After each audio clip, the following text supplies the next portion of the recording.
Once upon a time, there was a miller who had 3 sons. When the miller died, he left them everything he owned. I am glad I own the mill. I will be a miller. The donkey is mine and he can work for me. The only thing that I own is this old cat. We have no home, Puss. What are we going to do?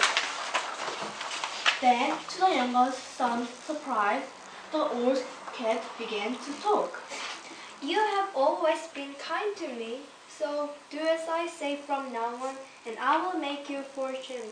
Get me a hat, a pair of boots, and a bag. The youngest son did as he was told. Here you are, Puss. Here is a hat, some red boots, and a bag. Now I am a Puss in Boots. Puss in Boots hurried off the bag over his shoulder. At last he stopped at a field and pulled up a carrot. I will put the bag down here on the ground with the carrot inside, and hide behind this bush until a rabbit comes along. Soon a rabbit hopped into the bag, and the Puss in Boots pulled the string tight. I'll take this rabbit to the king. I know he likes these food. Off went Puss in Boots to the king's palace. This is a present from my master, the Marquis of Carrots. I am very pleased with this present. I like radish too. Thank you, your master. Every day, Puss in Boots took more presents to the king. He said that they too were from his master, the Marquis of Carabas. Puss in Boots had a plan to make his master's fortune. Go down to the river for a swim. If anyone talks to you, say you are the Marquis of Carabas. I'm going to hide your clothes. No sooner had the youngest son waded into the water when the king's coach came along.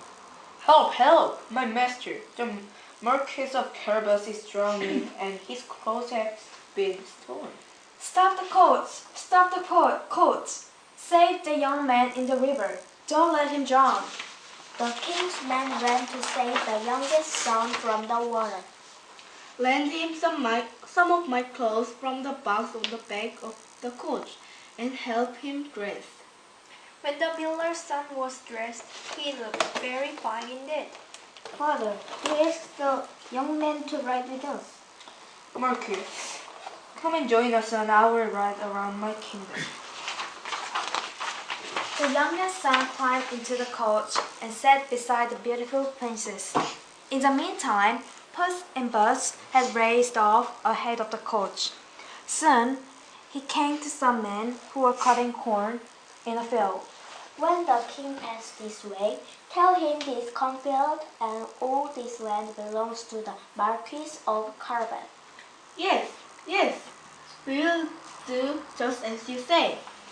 A little while later, the king's coach came to the cornfield and stopped.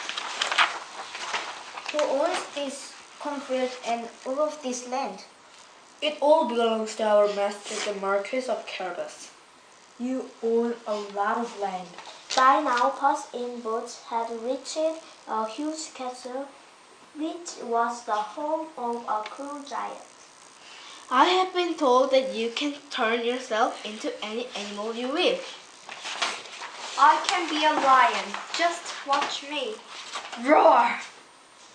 Puss in Boots tried not to show how frightened he was of the fierce lion. That's amazing. But could you turn yourself into a very tiny mouse? That would be harder to do. That's not hard. I can do it. In a flash, the giant turned himself into a tiny mouse and he scurried across the floor. Good. Now I can catch him and eat him up. Just as Puss in Boots was washing his paws, he heard the king's coach stopping at the castle door. Welcome to the home of my master, the Marquis of Carabas. Yes, to come in and please stay for dinner. The king and the princess enjoyed the food and wine. Sir, will you let me marry your beautiful daughter? Oh, father, You must say yes. I am delighted that you want to marry my daughter. The miller's youngest son and the princess were married the very next day, and they lived happily ever after with their cat, the clever Puss in Boots.